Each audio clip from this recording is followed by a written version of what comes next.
He took out a gold coin from his pocket and gave it to the butler, telling him to ask the shop owner to keep the lights on tonight. Under the butler's puzzled gaze, the Duke explained that even if Jade received the gift, he would just throw it away, better to let other children enjoy this kindness. So that night, Lei stayed alone in the snowy night, lying in front of the shop, quietly admiring the delicate dolls. She thought the shop owner had forgot to turn off the lights, not knowing someone had intentionally left them on for her, making her feel warm even in the snowy weather. Although brother, father, and butler, these three men all spoiled her. She still liked Anti the most. Anti knew best what girls liked, always buying her all kinds of pretty clothes. The closet couldn't even fit them all, yet Anti still praised her beauty and cuteness. Her eyes sparkling with hearts. "Oh my Letitia, how can you be so pretty? Your round cheeks are so different from when you first came to this family." Then as a sick cat holding the teddy bear from father, Lei shyly lowered her head. Then she sat in Auntie's lap, enjoying having her hair brushed. The gentle technique made her lift her little head like a kitten. Auntie asked her little niece, "Is this your first time boating?" Lei nodded, "Yes, I've never traveled far before." Auntie was charmed by her cuteness. "Then you must be very excited. What an adorable child." Auntie then asked, "How's your health recovering?" Lei replied energetically, "I'm feeling very well now, but Auntie was still a bit worried if you feel unwell. Come back right away, okay?" Enjoying Auntie's concern, Lei smiled sweetly. She nodded and agreed, looking at her braided pigtails in the mirror. Lei politely thanked Auntie. Auntie was both happy and a bit sad. "You'll soon grow into a beautiful lady. I love how you are now, yet I want to see how you'll look when you grow up. But I also hope you won't grow up too fast. This must be what raising a daughter feels like." Lei was very understanding. She knew Auntie was single, unable to marry, so she sometimes looked melancholy, so she smiled sweetly and said loudly, "I want to grow up quickly and become someone like you." Auntie was puzzled. "Like me? What kind of person do you mean?" Lei turned around, "Someone beautiful and kind like you. And especially radiant, perhaps because we subconsciously believe children don't lie. Their compliments make us even happier." Auntie hugged your little niece and nuzzled her face. "Oh, you're so sweet. You're like a little angel, though don't learn my poor drinking habits." Just then, brother knocked on the door as he walked in. Auntie, in high spirits, joked, "Everyone should enjoy drinking. Jade, you should learn to drink from me." Jade was used to Auntie's rebellious nature and replied matter-of-factly, "I can already drink quite well. Next time you're unhappy, come drink with me." "Why wait until next time?" Lei invited. "Aunt Maria, won't you come boating with us?" Auntie kissed her thoughtful niece. "No, the temple has activities this afternoon. Have fun." Finally, Auntie watched the two little ones leave. Lei's smile was brighter than sunshine. But at this moment, she had no idea that this anticipated picnic would turn out so strange. While father attended an important meeting, brother took his sister out for a picnic. While boating, sister smiled happily. "Thank you for taking me out." Brother, though Jade showed no expression, he was quite pleased inside. "Great, finally I can have sister all to myself." Just then a familiar voice came from behind. "Jade, are you also going to tear Slave Island?" Sister looked back to see three boys enthusiastically greeting brother, but brother was visibly displeased and grumbled. "I thought I could spend time alone with sister. Why did these three annoying flies show up?" He made no response, pretending not to see them, and casually introduced them to sister. "They're my seniors, but we're not close, just acquaintances." Then he waved to the boatman, signaling him to row away quickly. With a whoosh, they got farther from the other boat. Sister suddenly found it strange. Brother never mentioned school, he was always at home playing with her. "Shouldn't students go to school every day?" Brother nodded. "My sister is so smart, knowing students should go to school. Generally, I should go to school every day. Attendance points are important after all," but there was a hint of showing off in brother's tone. "But actually, as long as I get perfect scores in every subject, it makes up for the lost attendance points. The tearful teachers can't do anything about students like this who skip class." Moreover, Jade's excuse for skipping class was quite reasonable. He claimed he was training at the magic tower. Lei's mouth gaped open in disbelief. "Brother's lying, but you've been playing at home recently." "Lying is wrong," brother smiled. "I've been playing with you lately, so you're an accomplice too." Unexpectedly dragged into this, the Duke's mansion's only good citizen panicked, but her little mind wandered back to the topic of school, imagining herself wearing a school uniform. "Oh, I really want to go to school and make friends. But Noble Academy tuition must be very expensive. I shouldn't be too greedy. Being able to stay at the Duke's house is already a blessing from heaven." She smiled, seeing that brother had made a harmless little joke. "Jade, you always teach me to be clever. What if I become bad?" Brother suddenly turned serious. He stared at his sister's face. He earnestly advised, "I don't want you to be a justice warrior. I want you to be as selfish as possible. Think more about yourself. Besides, clever bad people and kind honest good people are equally rare. As the conversation grew more profound about what kind of person to become, Lei hadn't thought that deeply about it. Just learning to read was giving her enough headaches. Brother didn't care about his own studies but was extremely concerned about his sister's lessons. The more words you know, the smarter you'll become. I heard you can write several words now. For a former little beggar, being able to read was a blessing.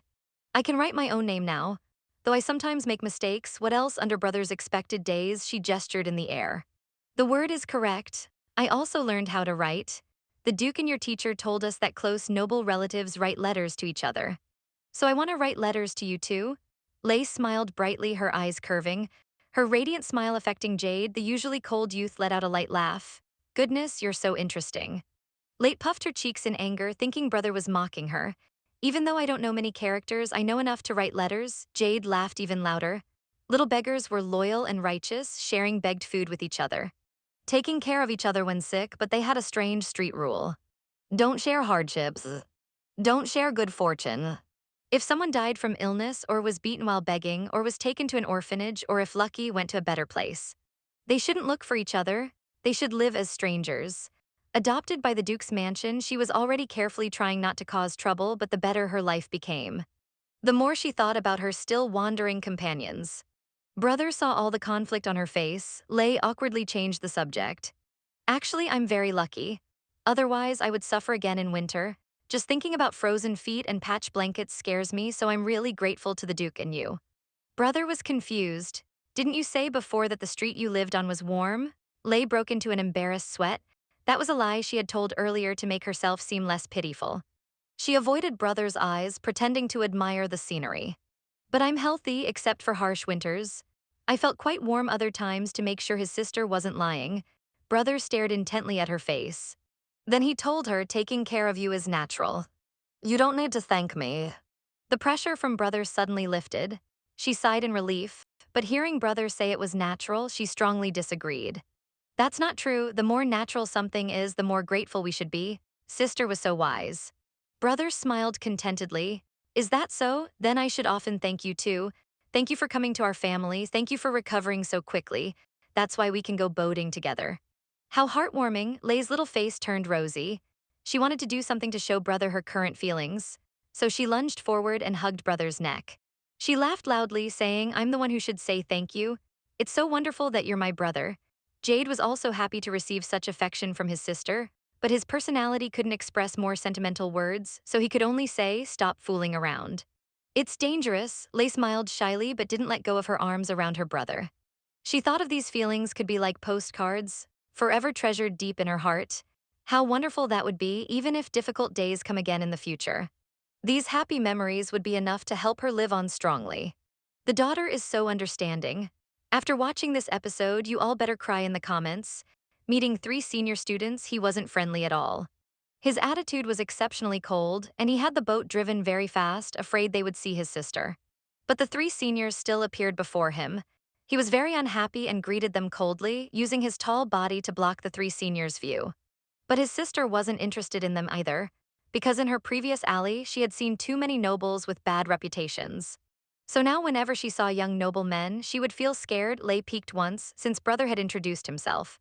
Should she go out and greet them to be polite? But as soon as she moved a small step, Brother blocked her completely. He said to the 3 seniors coldly, very happy to see you all today. Let's enjoy ourselves separately. Don't disturb each other. But the red-haired senior was particularly persistent, simply not understanding human words.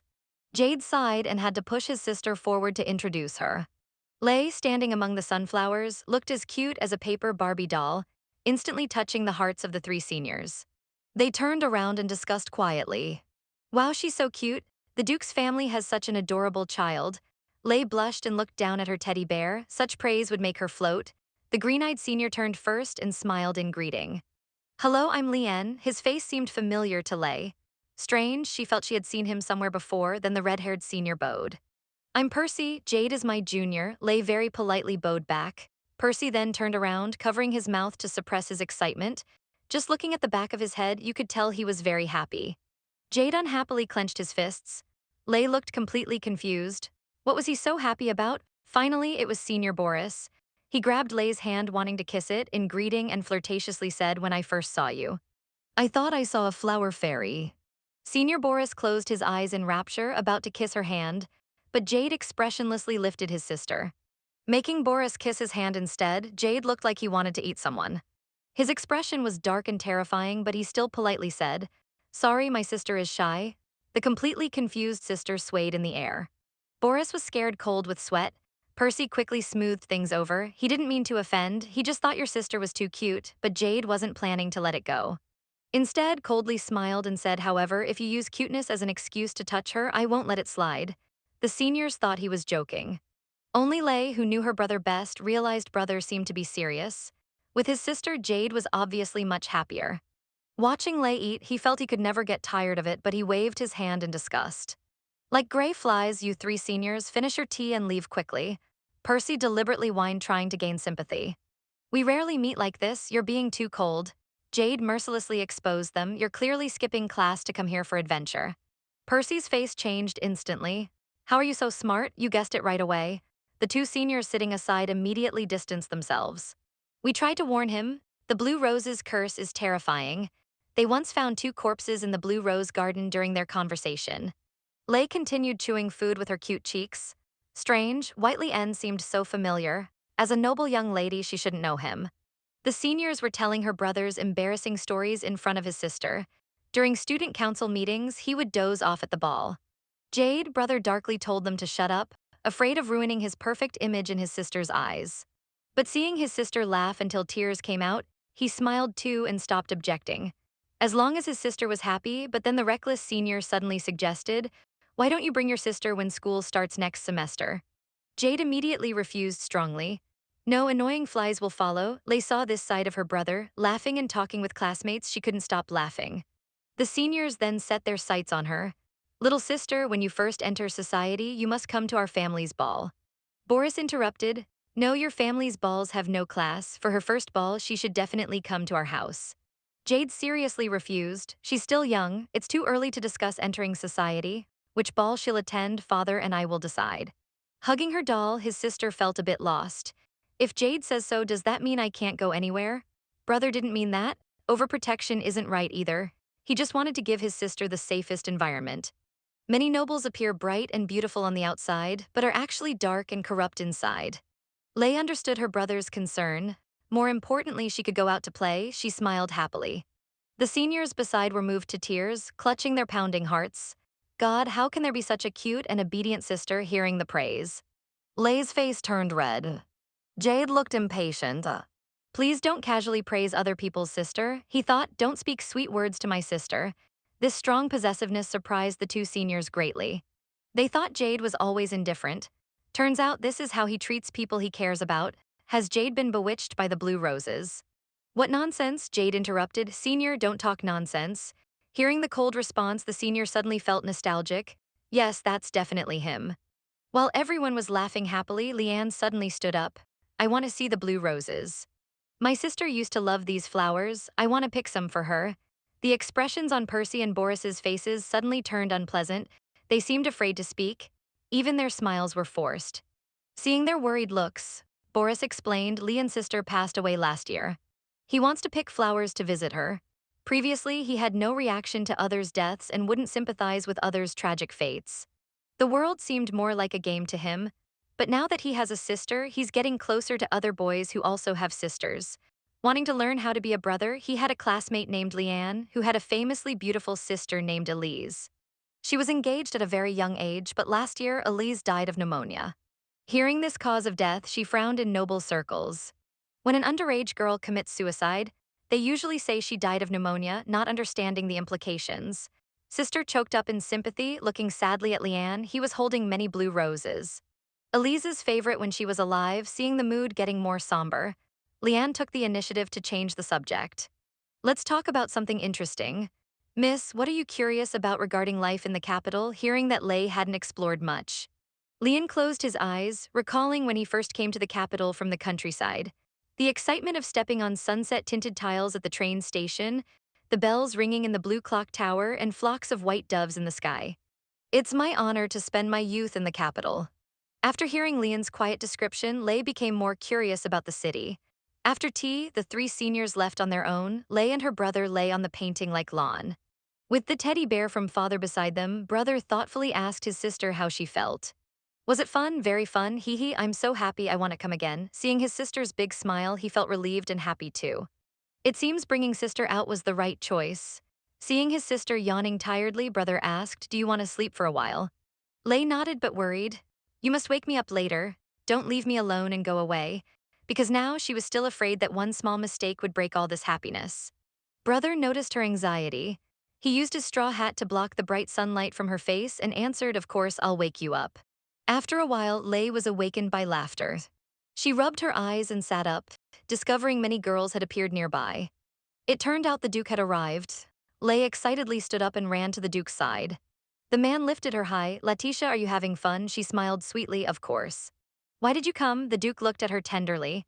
Of course I came to see you. Weren't you unhappy this morning? Lei didn't believe this explanation, looking suspiciously at the Duke. That's just your excuse. Right, you actually came to go boating with those sisters. Lei's jealous words made them laugh. This child is too cute, must pinch those cheeks, I never make excuses. The only person who could make me rush here is you. How terrifying a doting father's jealousy could be.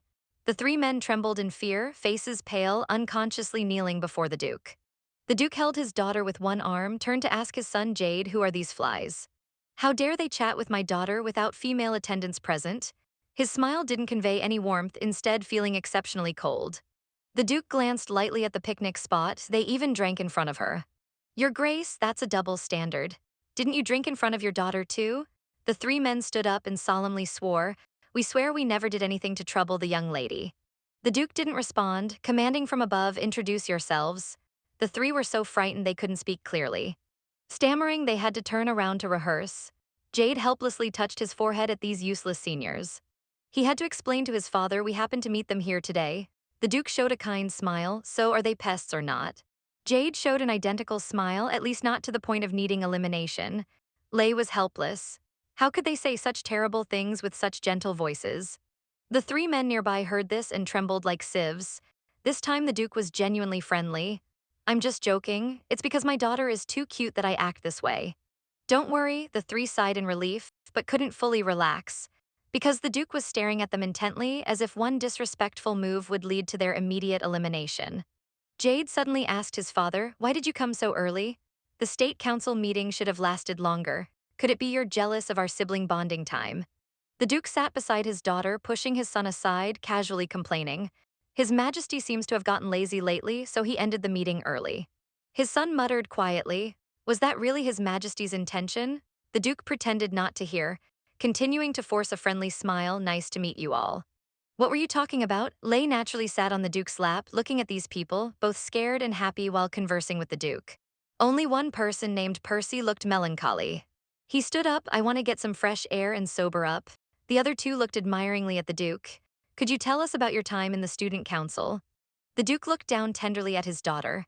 Letitia, do you want to know too? The little lady nodded. I'm curious about everything about you. So this father began telling his daughter about his heroic past. The father and son had seen too much darkness, so they protected the girl with all their might. But this day, as the family of three was happily enjoying the picturesque scenery, suddenly both father and son's expressions turned alert. The girl suddenly sensed something wrong, following her father and brother's gaze. But the next second, her brother pulled her into his embrace, but she still saw it. The person who was just laughing with them now lay quietly among the blue roses, right hand holding a dagger, left wrist bleeding profusely. Already staining a small patch of flowers red, her brother guessed it was likely suicide because his beloved fiancé had died a year ago, but sister felt something was off. She sneaked a glance at the distant quartz and found father was smiling. She couldn't understand, then father instructed, go over there, count to 3, walk 10 steps, then scream loudly. After others come, don't come back, let us examine the body, she obediently nodded. Even though brother was only 14, why couldn't she join father to be a little detective? She followed the instructions. The deceased's two close friends couldn't believe it. Someone who was fine just now was suddenly gone. It must be suicide, right? The three of us were together. There's no one else on this island except for the dark energy bed over there. One of them was so upset he cried. It's my fault for mentioning his fiancée. Did my words trigger him? But Lei found many suspicious points. Someone planning to commit suicide wouldn't be so happy beforehand, still joking with us. Seeing her silence, father quickly walked over to ask her, "Are you scared?" Lace solemnly shook her head. "No, I just want to help Dad find the culprit." But her knowledge from the novel had already ended. Now she knew nothing. She lowered her head in disappointment. One of the deceased's friends looked up at the Duke's family. "No offense, but your family members discovered the body." The Duke smiled coldly. "Although there are many unfavorable rumors about our family outside, you don't need to suspect that we conspired to kill him and then called you here. Based on the blood volume and coagulation rate, we can deduce that the victim's death occurred at least 30 minutes ago." The Duke looked at one of the deceased's friends again. "When you signaled the servants, your friend was already dead, however, from the scene. This does appear to be suicide, so everyone can claim innocence. I'm neither a doctor nor police. When they arrive, they'll make their own judgment." Looking at the corpse and the grieving too, Lei was certain in her heart. She felt something was missing, something felt off. She didn't think this was suicide. She gripped her father's hand, but the Duke misunderstood. "Are you upset?" He crouched down, removing his black glove. Using his warm palm to touch his daughter's forehead, Dad and brother thought she was timid, scared by seeing the corpse. Little did they know that at age 7, she was actually thinking about who the real murderer was. Dad and brother didn't intend to hide it from her. Though they publicly claimed suicide, they privately discussed that this should be murder. There were many suspicious points. The killer must be hiding on the island. But this island only had one dock for boats. This season was quiet. If anyone else had come by boat, they would have noticed. Brother joked to lighten the mood. Maybe the culprit is a mermaid, but Lei remained serious, concentrating on who the culprit might be. "Could the culprit be among us?"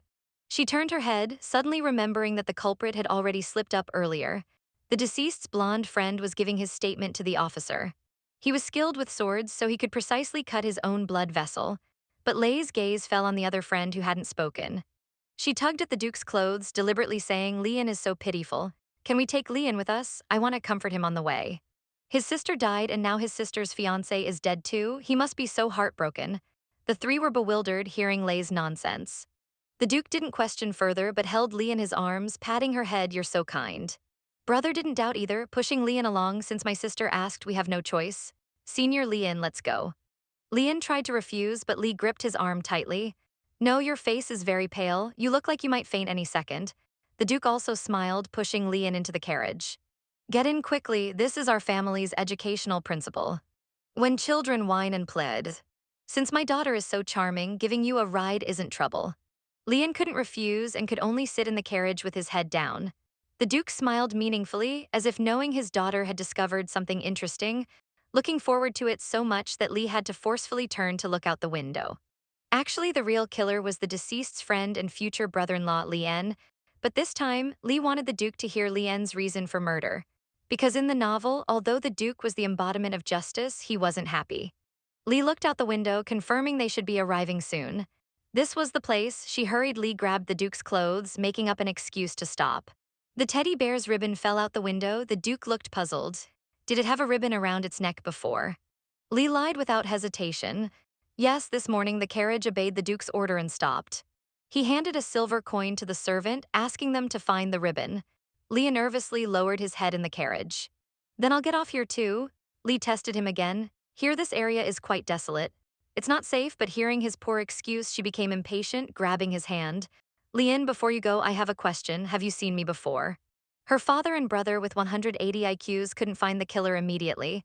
But she, who usually just acted cute, noticed something wrong. She questioned the killer. "What color is the clock tower at the train station?" The killer confidently answered it with silver. Lei shook her head firmly. "You said it was gold before." The killer awkwardly scratched his head. "Maybe I was drunk, just a slip of the tongue." Lei became more certain he was the killer. She told him that wasn't right because blue was also a correct answer. The train station clock tower used special paint, gold during the day and blue at night. Street children often use that clock tower as a meeting point. Meeting at the blue clock tower meant meeting there at night. Lei remembered when she was still homeless. Her friends insisted on watching trains during the day and dragged her to the station. That's how she discovered this clever color change. Moreover, all trains stopped running before 6 p.m., and no one was allowed in the station at night. Therefore, usually no one would be there at night. That's why it became a meeting place for local village children, most of whom were thieves. That's why Lei found the killer familiar. She had seen him during those nighttime gatherings at the clock tower. But Lian was clearly a noble lady who couldn't have been homeless. Lee became confused. There couldn't be two Langs. Could there? Her father listened to her analysis with a proud expression. The killer stammered, unable to speak. Just then, the carriage door burst open. Someone grabbed the Lei and held a dagger to her throat. Don't move, release Lian. Lee nervously broke into a sweat but internally nodded. I wasn't wrong. They're twins. The Duke remained calm, looking down from his seat in the carriage. If you release her now, I can give you a painless death. But the person didn't budge. Release Lian quickly, or else this girl. The Duke spoke without emotion. What do you plan to do? Scar my daughter's face. Or cut off one of her fingers. You don't really think that by holding my daughter hostage? I'll do as you say. The Duke raised his hand and his subtle black magic quickly knocked them down. Someone had taken his daughter hostage, demanding his cooperation, but he refused. Then with another wave, black mist condensed into snakes, wrapped around them, immobilizing them completely. This wasn't cruelty, but absolute confidence in his abilities. It's not that I don't love you. Then you walked up to them with a sinister expression. Raise your hand. I will do my best to give you the most painful death possible. The brother in the carriage also pulled out a sharp dagger from his pocket, grabbed the hostage-taker's family member and said, Father, I'll kill him now. As the twins were about to lose their lives, Lei, who was nearly hard, shouted, Wait, I want to hear their story. Both father and brother were stunned. Lei felt a bit nervous about such a rude request. She thought they wouldn't agree unexpectedly. Her father didn't move. Fine, we'll do as you say.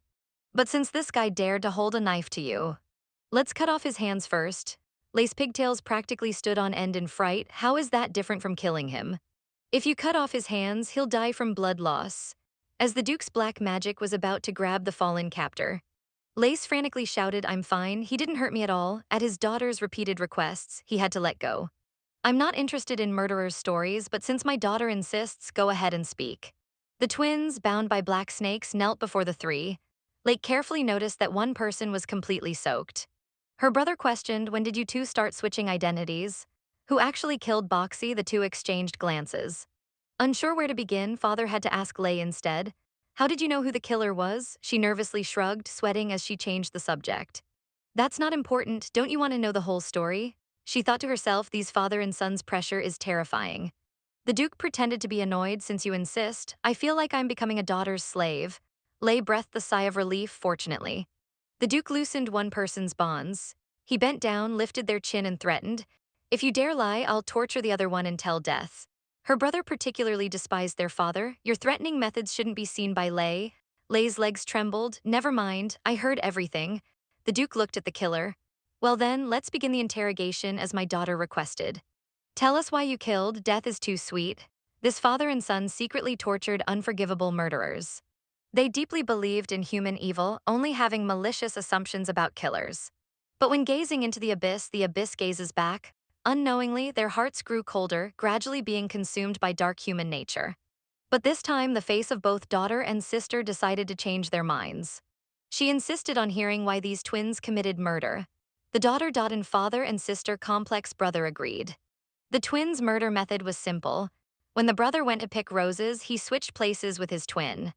While one twin chatted with the Duke's family, the other brother, who had been lying in wait, killed the victim and made it look like suicide.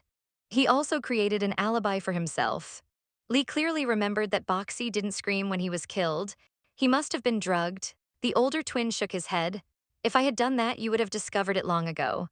After all, you're very clever. I used a handkerchief soaked in medicine to cover his mouth, made him pass out temporarily.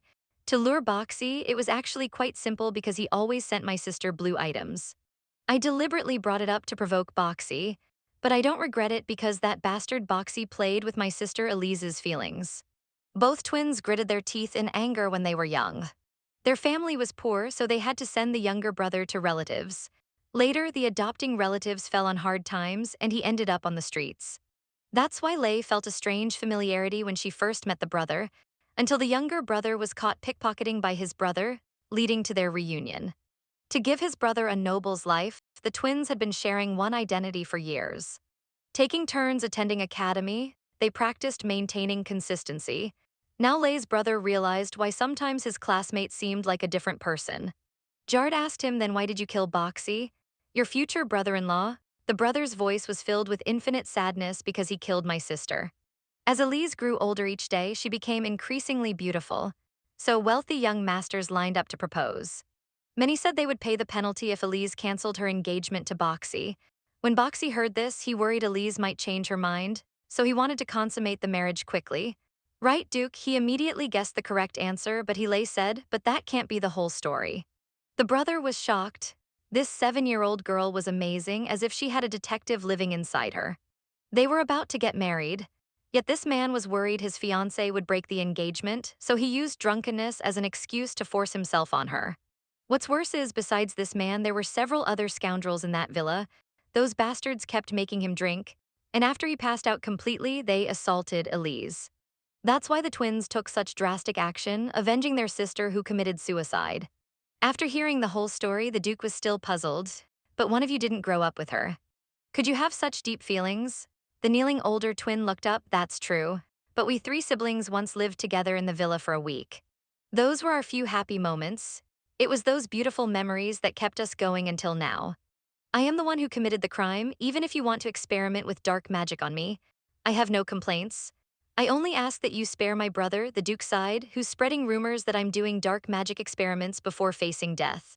The older twin had one last question. Young lady, how did you know my brother and I were meeting here? Her brother and father stared at her intently, seeming to expect a different perspective.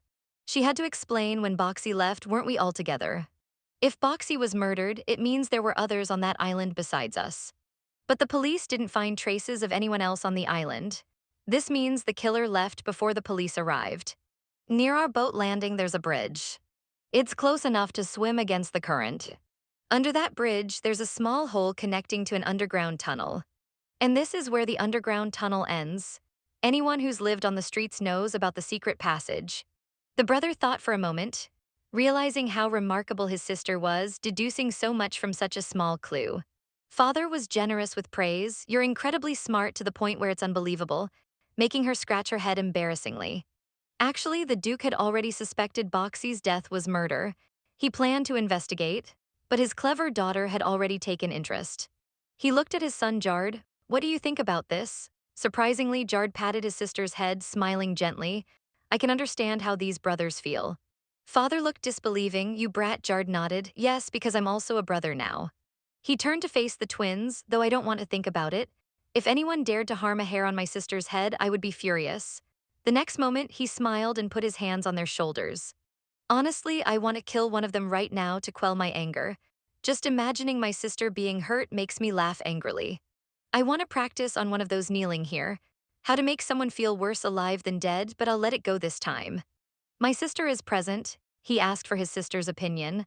Letitia, you decide their fate. The girl was startled, then considered what would happen if they were freed. Father saw right through her. You want me to let them go? If that's the case, I'm even less inclined to leave them alive. That's what happens when you have a petty father. The Duke deliberately put on a troubled expression. Her brother played along. In that case, let's execute these 2 criminals. Lei pulled at her hair in frustration. Dad was being too childish. Executing them out of jealousy, she recalled the vision she had seen. The twin sister was truly pitiful, killed by such scum. That scumbag deserved to die, so she raised her eyebrows and said sincerely, I only hope the Duke can make a decision he won't regret, because Lei knew what kind of person the Duke really was. Not as glamorous as he appeared, he punished evildoers, a melancholy hero. He never pitied criminals, but Lei still hoped the Duke would reconsider after hearing this story. She didn't want the Duke to leave any room for criticism because the twins were different from the criminals he had killed before. The Duke looked down at Lei, showing the genuine smile. Actually, I want to thank you. If it weren't for you, I wouldn't have known the story behind this. Lei smiled happily. She had actually helped someone, and after hearing Alyssa's story, the Duke indeed changed his mind. She reached out to shield the twins, then please don't kill them. Let the police handle it. But the next moment, unexpectedly, the Duke suddenly approached the twins. Do you remember those bastards who hurt your sister? The newly minted daughter doting Duke. Understanding the difficulty of raising girls, decided to help these twins. Properly punish those who had wronged their sister. Also for his daughter's sake, to cleanse the noble circle of scum, to protect his daughter's future. But the twins were still hesitant. Could the Duke really be trusted? The man continued persuading them. Just tell me their names, I'll let you go. Of course, this is for my daughter's sake. Lei stood aside, speechless. The Duke's tone didn't sound like he was going to kill someone, more like introducing potential marriage partners. Lei's sister complex brother suddenly sat next to the twin brother. Smiling, he put his arm around the other's shoulder. I like you now, planning so meticulously to avenge your sister. I should learn from you. But if you dare speak to my sister, you might die by my hands. Then Jard leaned close to his ear and whispered so his sister couldn't hear. Your revenge plan was too lenient on those murderers. If it were me, I would have tortured them to death, but Lei still heard it. I may be young, but that doesn't mean I can't hear. He was so shocked his mouth hung open. I knew it would be like this. I thought too highly of this father and son. The Duke looked down at his little daughter. Solving a major case and dealing with some thugs was effortless for him. Those who do wrong must be punished. When it comes to dealing with scum, I'm an expert, though Dad and brother hadn't told him. Lei had read the novels. He knew Dad used black magic to absorb power from humans. Those whose power was absorbed became his food. The Duke usually chose 3 types of food. First were murderers, second were the recently deceased, and third were those who harmed innocent women, because abusing women was more unforgivable than murder. In the Duke's eyes, those who hurt women were as hateful as murderers. Of course, Lei agreed. Those who killed Elise deserved death. So this time he didn't try to stop it.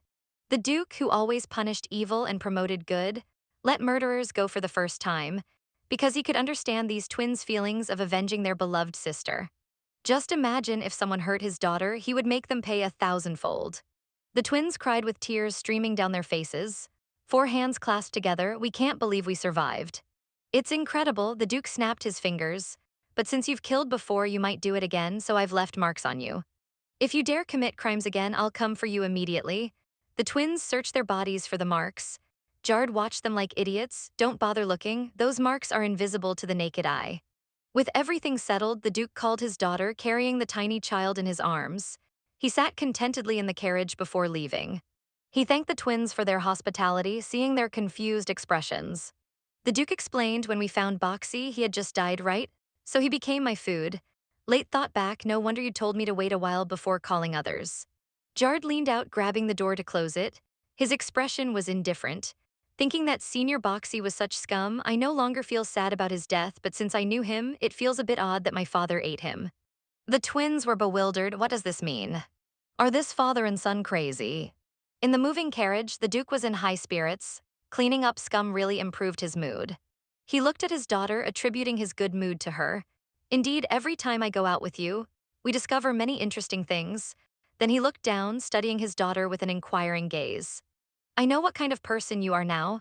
Lei's braids stood on end, wondering if the Duke knew she was a transmigrator. But the Duke excitedly exclaimed, you're a genius. An ordinary little detective genius. Lei couldn't handle being praised by truly intelligent people. It felt like showing off in front of experts. Besides, she had the advantage of being a transmigrator. She quickly waved her hands, explaining, no, those were just my guesses. I didn't expect to guess so accurately. The father and son seriously declared my daughter is a genius. This scared the girl into quickly explaining, no, I was just guessing. I didn't expect to be so accurate. Her brother calmly said, don't lie. Once his chance, twice his. Lei wouldn't dare show off. Admitting to being a genius in front of these 2 high-quality humans would be too embarrassing. Brother crossed his arms and listed his arguments. A child who never received education. Whether text or pictures can remember everything at a glance. Lei waved her hands. If I were really that capable, why would I have been begging on the streets before? After all, I can't even read all the characters. Suddenly her attention was drawn to the scene outside the window. 2 young beggars on the street covered with thin blankets. Shivering. If not for the Duke adopting her, she would be one of those freezing people too. This winter is especially cold. Lei's expression turned sad. Her brother appeared thoughtful. Every time they passed this street, his sister would become upset. How could he keep Lei happy? Lei composed herself, sat back in her original position, hugging her panda and mumbling, I'm not a genius, I'm just an ordinary person. The Duke didn't take her words seriously. Never mind, a test will tell us. When Jard was young, he met with several doctors. They can determine if you're a true genius. Enjoying the Duke's petting, Lei turned pale. She couldn't help thinking negatively. After the test, the Duke would surely know she wasn't a genius. Would he then refuse to acknowledge her as his daughter? As night fell, the carriage finally arrived home. The butler stood at the door as usual, bowing and greeting. He carefully noticed Lei's dejected expression while the Duke looked proud. The butler curiously asked if something had happened. The Duke was so pleased his tail would have reached the sky. He rarely felt this proud in his life. He couldn't help boasting to the butler. Many things happened today, but the biggest discovery is that my daughter is a genius. The butler slowly raised a question mark. The daughter-obsessed father had finally gone mad. She knew her intelligence was above average, but so what? Until today, she was very surprised to discover that his daughter was also very smart. He couldn't contain his joy and had to brag to the butler. My daughter is a genius, holding his wine glass. The Duke looked elegant and noble. The smugness on his face was actually pride in his daughter. The butler blinked twice, listening very seriously to the Duke talk about the young lady. He almost gave a standing ovation for the young lady's clever actions. The person in question felt so embarrassed. Being called a genius made her want to bury her head in the ground. She angrily ate large mouthfuls of food. She finally understood how it felt in her past life when she only got 80 points, but her mother had to brag about it to the whole neighborhood. That embarrassing feeling, after dinner. She lay on her 200 square meter bed feeling very depressed. What if the Duke discovers I'm not a genius? What if he kicks me out while she was worrying? Her brother knocked and entered. I came to check on you. How are you? Lei thought her brother was being strange. Nothing special had happened lately. Brother looked concerned. Why do you always become sad when we pass the intersection in the carriage, hugging her inseparable teddy bear? Her expression turned sorrowful. I used to live in that alley. Every time I pass by there, I remember the days of hunger and cold. Just thinking about that bone-chilling wind makes my whole body feel cold. Brother bent down to look at her. Anything else? She glanced at her brother, gradually opening up. She said, I also think about my friends. Brother sympathetically patted her head. She pretended to be at peace, but don't worry about it because I agreed with them. We would forget each other. Brother finally understood. She lay on the bed, silently sighed, and opened her gradually plumper hands. She fell into a daze. Today when she touched the Duke's hand, she saw visions.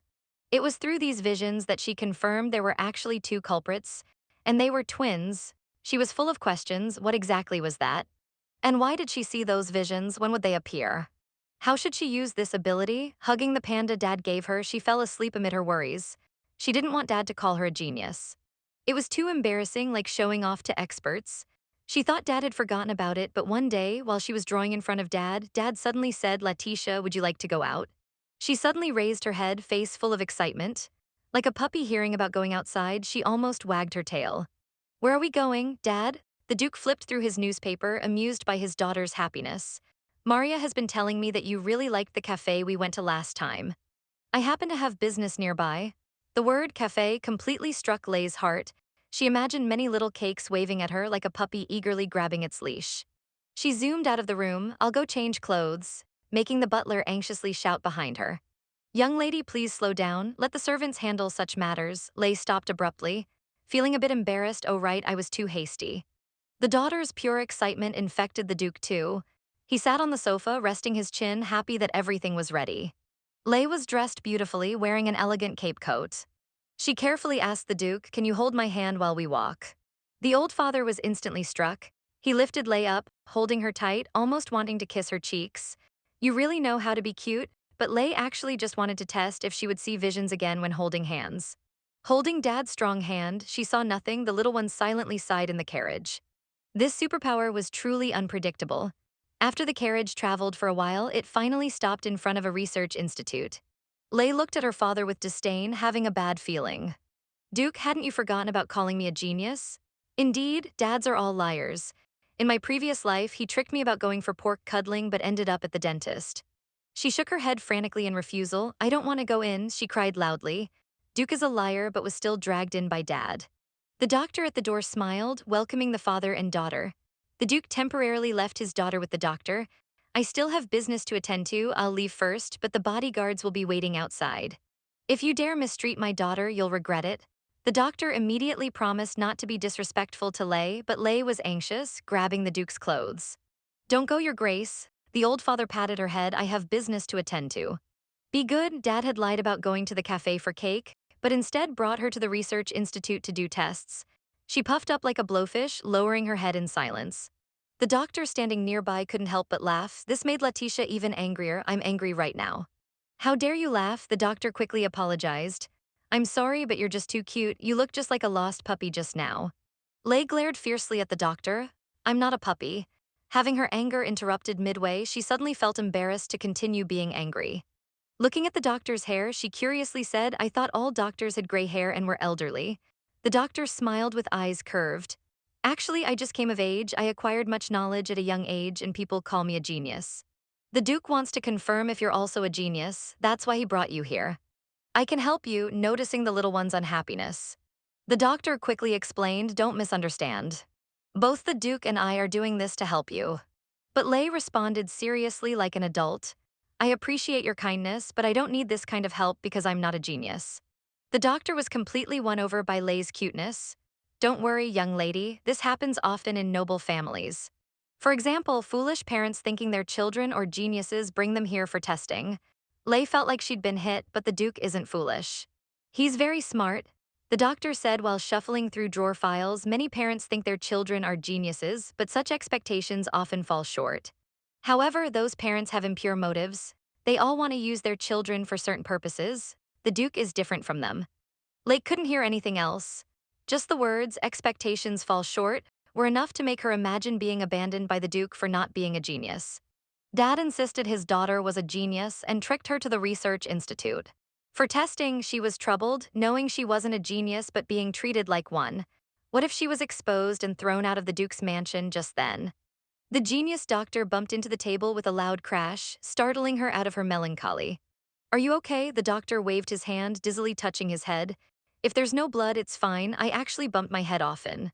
Lei never thought that as a child she'd be worried about an adult. Though this guy looked handsome, he was quite clumsy. The doctor then took out a diagram.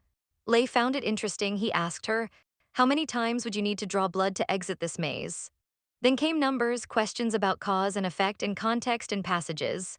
Lei could answer some questions, but others left her confused. She hadn't studied properly in either life. She died too young in her previous life, never went to school. Now Lei was staring at the chessboard, thinking finally, she carefully told the doctor. The princess can't get out of the chessboard because the first knight destroyed the path, right? The other end of the road was also robbed. The doctor fell silent this time. He stood up and told Lee, I'll go calculate the test results now. Please wait a moment. Lee looked unconcerned. The result definitely won't show I'm a genius anyway. Geniuses are those who have photographic memory and can make inventions. Geniuses can remember more than 10 digits and calculate mentally. Only people like Einstein can be considered geniuses. But remembering what the doctor said earlier about parents discovering their children aren't geniuses and being disappointed, Lei deflated like a balloon onto the table, she guessed. The Duke is so persistent about testing my intelligence, probably because he wants me to help him with something if I can't help him. Will he be disappointed? Will he kick me out of the Duke's mansion? Even if he doesn't kick me out, I might become the family scapegoat. Growing sadder by the minute, she clutched her little hands and began to sob. She desperately hoped the test results would be delayed. She wanted to stay at the Duke's mansion longer. She waited at the research institute for 3 hours. Her father, who promised to pick her up soon, finally appeared at the door covered in sweat. Her pent-up emotions suddenly burst forth. Dad anxiously asked what happened. If the doctor had said something, she shook her head. No, I'm fine, but she was still just a child, unable to control her inner gloom. Her tears flowed like lanzhou noodles. I'm sorry, I'm not a genius. Dad froze. You're crying because of that? Were you bullied? He quickly wiped his daughter's tears. Lei honestly told Dad, I couldn't answer half the questions the doctor asked today. My memory is just average. I can't help you at all. I'm so useless. The Duke was surprised. Wondering when his daughter got such ideas, he pulled his daughter into his arms. He gently comforted Lai. They say daughters make fathers' hearts flutter, and that's really true. I don't expect you to help me. I was just worried about you. You know, everyone in our family is very smart. Jed and I are the best examples. We often skipped grades or graduated early. Lei lay exhausted on Dad's shoulder, her eyes swollen from crying, barely open. She felt wronged, but I'm different from you. I'm not your biological daughter. The Duke explained patiently. True geniuses often commit suicide or suffer from depression because their extraordinary minds don't match their bodies. So they often become very unhappy. Lei stopped crying and listened seriously to Dad's explanation, though not severe. Jed had my asthenia when he was young. That's why I thought if you were a genius, we'd need to prepare in advance. Just in case, you're exactly how I hoped you'd be. How could I not be happy? What parent wouldn't love a child who's both smart and adorable like you? Lei felt Dad patting her head, buried in his shoulder. She wanted to cry again, but this time from being touched. Dad gently patted her back. It doesn't matter even if you're silly. Your only future task is to spend the family's money.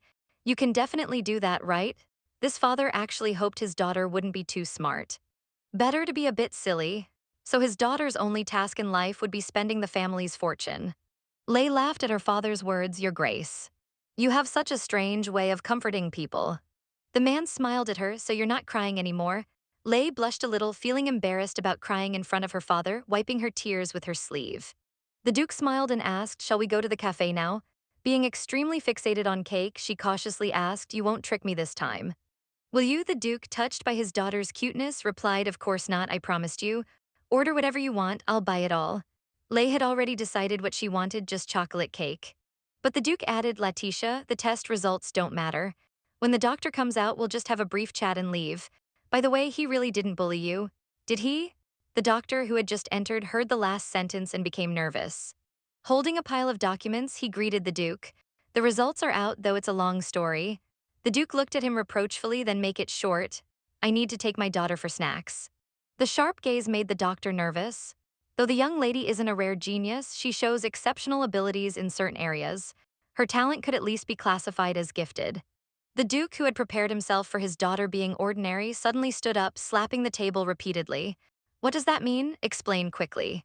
The doctor was terrified. Well, the young lady has a gift for languages and excellent expression abilities. Considering she can't read and hasn't received much education, her reasoning, observation, and reaction abilities are quite good, not bad, and her memory is better than average. Surprisingly, although the young lady has never studied arithmetic, she's very sensitive to numbers. In other words, her talent is quite rare. The doctor daringly added, Young lady, it seems you should study hard to not waste your talent. Lei was so shocked her jaw dropped. The Duke smiled happily. Just as I thought, I knew my daughter was a genius. Lei quickly corrected her father. The doctor said gifted, not genius, but the Duke remained proud. There's no real difference. You're naturally smart, and with your adorable appearance, how could you not be a genius? Someone actually wanted to be alone with his super ultra adorable daughter. The Duke's displeasure was written all over his face. Can you say it here? The Institute's doctor, under pressure, showed a friendly smile. The young lady can only speak freely when her guardian isn't present, so please wait outside. The reluctant father pouted until his daughter consoled him. I'll go in first and come out soon. He thought anyone who saw Kallen's expression wouldn't dare harm him. Carefully, she followed the doctor into the inner room. Countless models, books, and strange experimental equipment filled the room. Lei was excited. What are all these? The doctor seemed distracted, still nervous from the Duke's threat. This is my private research room. I've done research in various fields. I can provide gifted education courses for you. Seeing the young lady's curious expression, he couldn't help mentioning, though the Duke loves his daughter so much, he probably won't agree to send her to study so far from home. Not noticing what the doctor said, she looked around, feeling something was odd. The doctor nodded approvingly. So you've noticed already? This room is the final test. Now let's relax and solve the last puzzle. Lei nodded seriously, her chubby face full of anticipation and eagerness. The doctor said, You just need to find the hidden question in this room.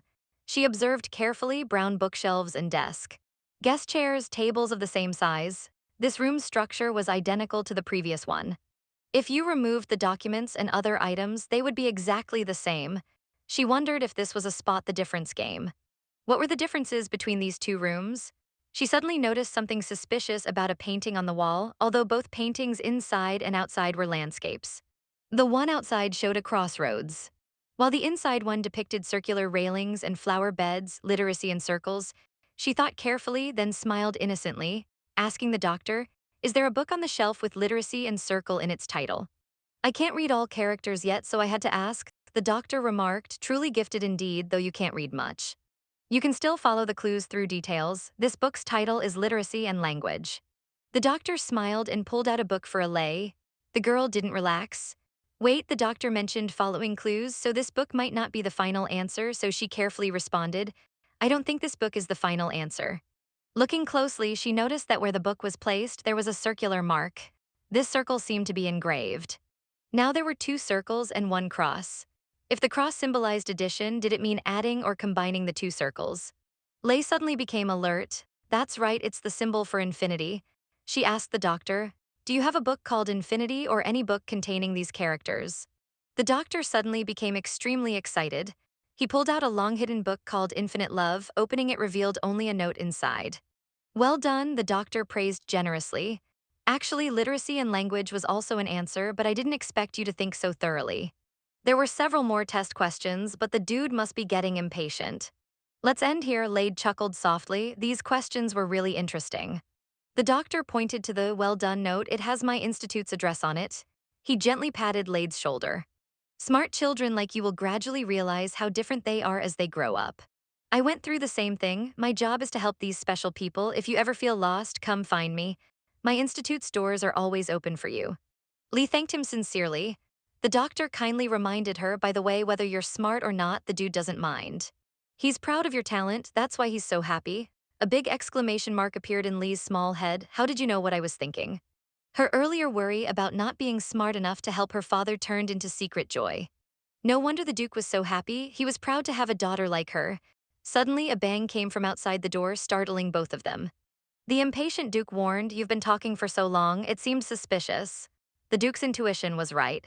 This seemingly casual doctor wasn't actually the real doctor. After the Duke and his daughter left, the doctor revealed a sinister expression. She really is an interesting child. If she had thought a bit more, she might have found the correct answer.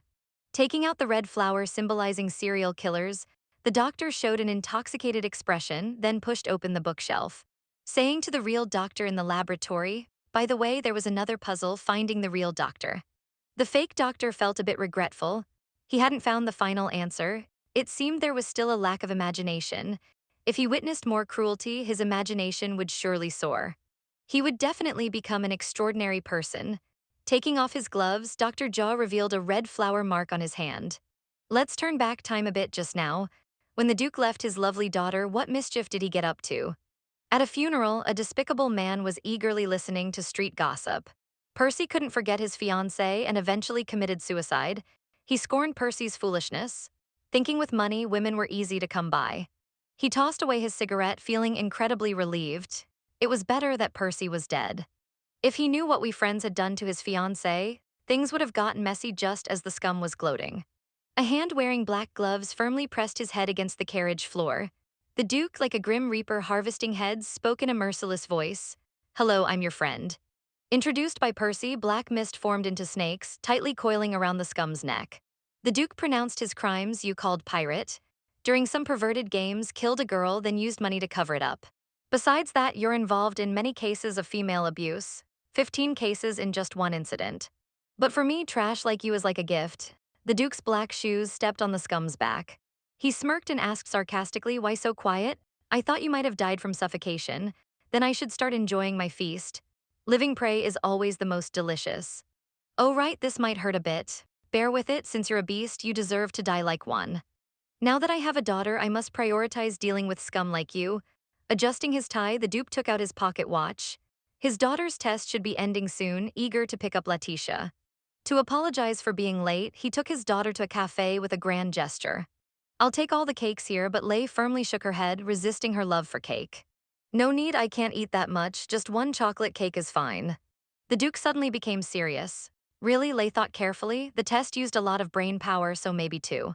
Seeing her shyly hold up 2 fingers, the Duke had to turn away, holding back his laughter. Then he told the maid, I want all chocolate desserts here. Lei picked up her fork and knife, then I won't hold back. She chewed like a little chipmunk. While asking the Duke, where did you go just now? You seem in a good mood, your tie is different too. This tie wasn't tied by Shiwen, was it? Because Shiwen is very good at bow ties and neckties, but this one is tied rather hastily. The Duke lowered his head, silently marveling at his daughter's intelligence. After dealing with that scum, I fixed my clothes. Her observation skills are so sharp. Brushing it off, the Duke suddenly said, Letitia, I love you so much, just stay like this forever. Lei looked at the Duke puzzled. What do you mean? The Duke praised, you don't need to do anything because your near existence is already perfect. Lei covered her face, almost steaming with embarrassment. Thank you for saying that, but I still feel a bit shy hearing it. The Duke smiled broadly. As long as you're happy, I don't mind saying it any number of times. Looking at Lei, the Duke had only one concern. When would she finally call him Dad, after finishing dessert? As soon as they opened the door, her brother and the butler appeared. She was extremely excited. Did you come to pick me up? Today is really a wonderful day. But when passing through the alley where she once begged, Lei's expression turned unusually sad. She suddenly noticed something was different. She rushed down the street and found a tall building before her. The sign at the entrance read, Lay's Home, a haven for children with fireplaces and toys inside. This was prepared by the Duke and his son. Brother said you always get upset when passing by here. Lay happily lowered her head. Brother dispersed Lay's true nature with one sentence. Father is actually trying to please you, so you don't need to be too grateful to him. He just wants you to call him Dad. As for me, you can call me Jed, her brother, tears in her eyes. Lay hugged her crouching brother. Dad, brother, thank you, I'm so happy now. Because I'm the Duke's daughter and Jed's sister, she hugged her brother again, thinking that even if they were sometimes intimidating, it didn't matter because she really wanted to be part of their family. Remember the twins that Lay saved? Their method of killing was actually taught by the doctor. When the doctor heard that Lay was the one who discovered they were the killers, he ordered the twins to send a red flower to the Duke's house, but the twins didn't comply. Instead, they left a blue rose, representing their respect, remorse, and gratitude towards Lay while also serving as a warning. So the two hurriedly tried to board a train leaving the capital, but were killed by the doctor just before boarding. Their bodies were tied to the clock tower, blue roses stuffed in their mouths. The Duke and his son found it suspicious, but they didn't care about others' lives. They only cared about their own concerns. The Duke instructed the household to never let Lay know about the twins' death, otherwise she would surely cry her heart out, but his mood was somewhat off. Strange, why do I feel like I'm being challenged? He once again instructed the butler to strengthen Lay's protection. She must not go out alone. The butler strictly complied, but couldn't resist Lay's pleading. Agreeing to let her stay out a bit later, Lay disappeared in a flash. The butler hurriedly stopped the young lady to put on another layer of clothes. So Lay ended up looking like a chubby little ball. She finally discovered the note left for her by the twins. Has Lee and Ben here back in the warm rooms? Lay was drawing, this was homework from her tutor. The butler generously praised her drawing of the cathedral. The Duke particularly likes this building. Would you like to show it to him? Lay blushed. No way, Dad is very artistic and good at painting. If he sees this terrible drawing, he'll definitely make fun of me. The butler smiled kindly. Any drawing you make is perfect. Lay pouted and teased. She went, you sound just like Dad when you say that. The butler smiled shyly. I just think your drawing is really cute. Lay looked at the warm fireplace, suddenly asking. She went, besides playing with me. You have lots of work to do. If this continues, I'll surely be scolded by Dad. After all, playing with me isn't your job. The butler smiled helplessly. Actually, it's quite the opposite. If I don't keep you company when the master and young master aren't here, if they find out I'm not taking care of you exclusively, I'll be scolded. After finishing her drawing, Lay started writing. She became drowsy while writing poetry. She accidentally fell asleep when she woke up. Dad had tucked her into bed. He placed her on the sofa, smiling and saying, why are you getting lighter and lighter? At this rate, when will you ever grow up? Though if you stay this petite forever, I wouldn't mind. I love little creatures that can't leave the nest. After putting her down, the Duke went downstairs to receive guests. Suddenly, he caught Shiwen acting suspiciously. Shiwen, what are you doing? The butler was unusually nervous. The Duke grew more suspicious. Hand over what you're holding. The butler kept backing away. I was just taking young Mrs. Homework back to her room. The dude became more insistent, extending his palm. Since it's you, are you saying you were sneaking a peek?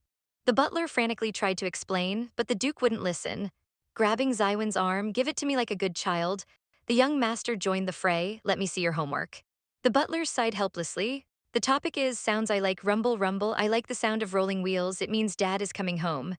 Knock knock knock. I like the sound of knocking. It means Jed is taking me out to play. Swish, swish, swish. I like the sound of washing dishes. It means Shiwen is preparing food for me. My favorite food is chocolate cake. Father and son struggled to hold back their laughter. The handwriting was crooked and there seemed to be a spelling mistake. The Duke seriously analyzed it. Indeed unique. Quick, call the best scholars to analyze this poem. Jed also praised. Most impressive is how she tried to use rhyme. The structure is quite orderly, though ruined by that last line about chocolate cake. Only the butler was on the verge of tears, flustered. Please keep this secret, don't let young miss know. One wanted to take the paper, while the other wanted to find a suitable frame for it. No one paid attention to she went. Both agreed the poem was worth collecting, so Jed suggested to his father, why don't you cast a preservation spell first? The Duke nodded, agreeing completely. Suddenly the Duke turned to the butler angrily. By the way she went, you're quite bold. The butlers shuddered in fear. I really didn't mean to peek. The Duke said you even appeared in this poem. How annoying. Jed glared at his father. I think something else is more irritating. Completely unfair, I spend the most time playing with sister, yet why does father appear at the beginning of the poem? The Duke sighed rather smugly. That's because I'm the head of the family. The butler coughed contentedly. I'm honored to be ranked third. Please return the poem. If young miss knows you read it, she'll surely be angry. The father and son couldn't understand. I want to print this poem for everyone to see. The butler coolly reminded them. If you do that when young miss grows up, she'll resent you forever. Jed understood. It's enough that we know how adorable Letitia is. I'll praise her well. The only sensible butler sighed young master. That's not appropriate either. He tried to persuade them. If young miss receives too much praise too early, her poetic potential won't fully develop. But a few days later, Lay discovered that dad and brother had read her poem, Angry. She blurted out, I hate dad and brother, with a clang. Both their utensils dropped onto their plates. The Duke frantically shook his head. It was all Zywin's fault. Lay grew even angrier. How could you blame Shiwen? He would never do that. Jed seized the opportunity, shaking his head. Indeed, father was the one who peeked at yours. Please forgive him. She finally saw through their thick skin. Finally, she left behind her favorite food and returned to her room. Fuming, she threw a combination of punches at her blanket, embarrassed to the point of blushing. They actually read my poem, I don't want to live anymore. She discovered their sneaking just in time because brother asked if she wanted to study poetry and literature. Dad said from today on, all after-dinner desserts would be chocolate cake. She clutched her blanket. Although I shouldn't have left it lying around, they read it without permission. I should at least acknowledge them. She was so angry she didn't even eat the chocolate cake. It felt quite regrettable. Just then there was a knock at the door. Lay immediately dropped the blanket. Peter pattered to open the door, but she suddenly turned around. No, I'm giving Dad the cold shoulder right now. The Duke deliberately teased her curiosity. I have something very important to tell you about your schooling. Lay anxiously opened the door. Dad stood at the doorway. Grinning like a fox who got the cream, you finally came out. She crossed her arms, puffing her cheeks. You need to apologize first. The Duke pretended to be pitiful, but I've never apologized before. Lay felt a bit scared. Was I too harsh? Although the Duke always spoils me. I might have been too protective this time, but the next moment the Duke picked her up, but since the most noble young lady is angry. I must certainly apologize. I'm sorry, Letitia. Lake carefully studied the Duke's expression. If I hadn't caught you, you wouldn't feel guilty at all, would you? But she didn't mind too much anymore. Father and daughter touched foreheads. The Duke smiled and said, You truly are Daddy's precious daughter. Only you can move my emotions. Upon learning Lay would start school, Auntie came early to the house, being very particular about the dress Lay should wear to school. This dress is perfect, don't you all agree? One of the aunts said, finding matching colored ribbons to tie Lay's pigtails. But Auntie insisted if she's dressed too childishly, her classmates would want to look at her. Better do a princess hairstyle. The Duke seemed unconcerned, just wear the best clothes to school, that's all. My daughter is the most beautiful woman in this world.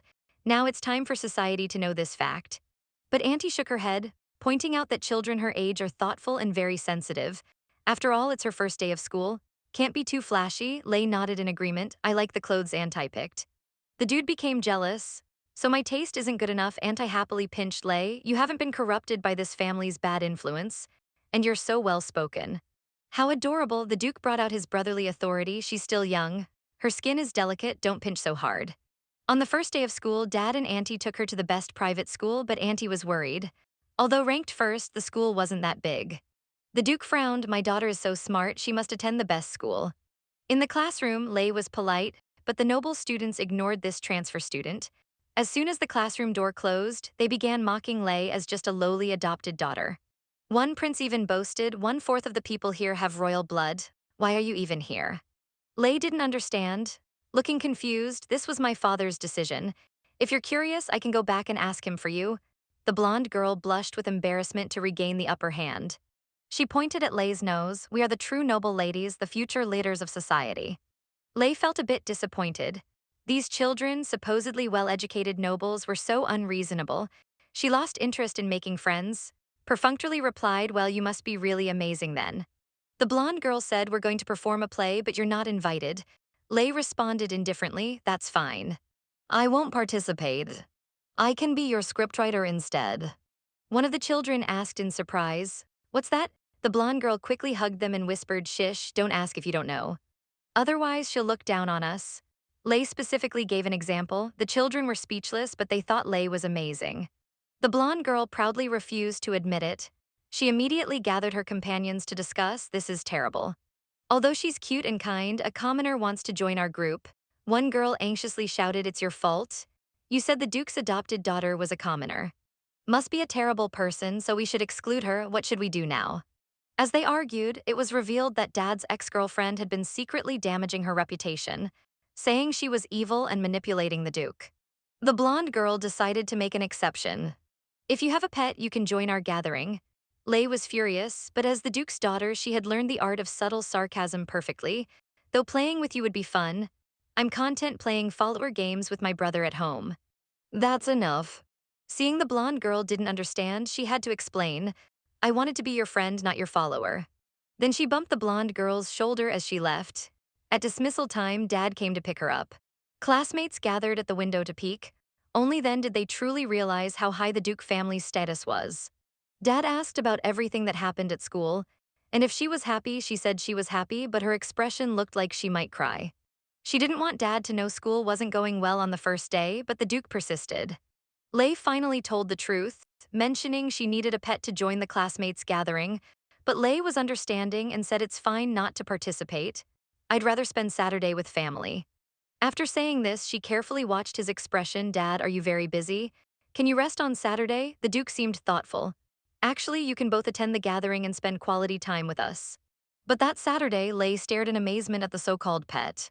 The Duke calmly explained, "His name is Pee-Pee. Just call his name or pat his head and he'll obey." The butler also smiled unusually brightly, seeming to anticipate the classmates' screams. "Young miss, don't worry, Pee-Pee doesn't bite." Then the butler immediately pushed the hesitant Lei onto the carriage. Just then, brother appeared in full dress.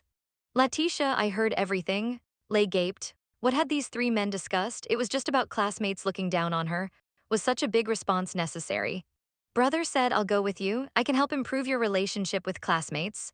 While the nobles were showing off their cute pets, Lei appeared with PP. PP was a bit disobedient. Dragging Lei forward, the nobles were terrified. Lei held PP's neck. "PP, be good," but PP curiously approached the blonde girl. She fell to her knees begging, "Don't hurt me." Jed appeared like a shining fairy. The blonde girl stopped crying, blushing as she looked at Jed, young Master Jed. "Don't misunderstand. I want to be friends with your sister, but she rejected me." Jed responded indifferently, "Princess Raphine. Even if you're noble, you need talent to establish yourself in the palace. Are you fourth or fifth in line? So there are plenty who could replace you in the royal family. But the Duke's house has only one duchess. Letitia, a noble should know their place and not be dislikable." These words made Raphine shudder. Jed greeted his sister with satisfaction. "Letitia, come quickly. Everyone's about to cry with joy seeing you." Hugging Pee-Pee, Lei with grace matching Jed's. Said Raphine, "Thank you for being so kind to me. I didn't know you were a princess before, so please excuse my behavior." She smiled brightly. "Let's get along well from now on." While stroking the big cat's head, her tone carried a hint of ice. "Just like Dad and brother, brother was right. It is boring here, we'll be leaving now. Dad wants us back early." Oh, she paused her departing steps. "Next time we meet, don't forget to smile. It would be better if you do it first."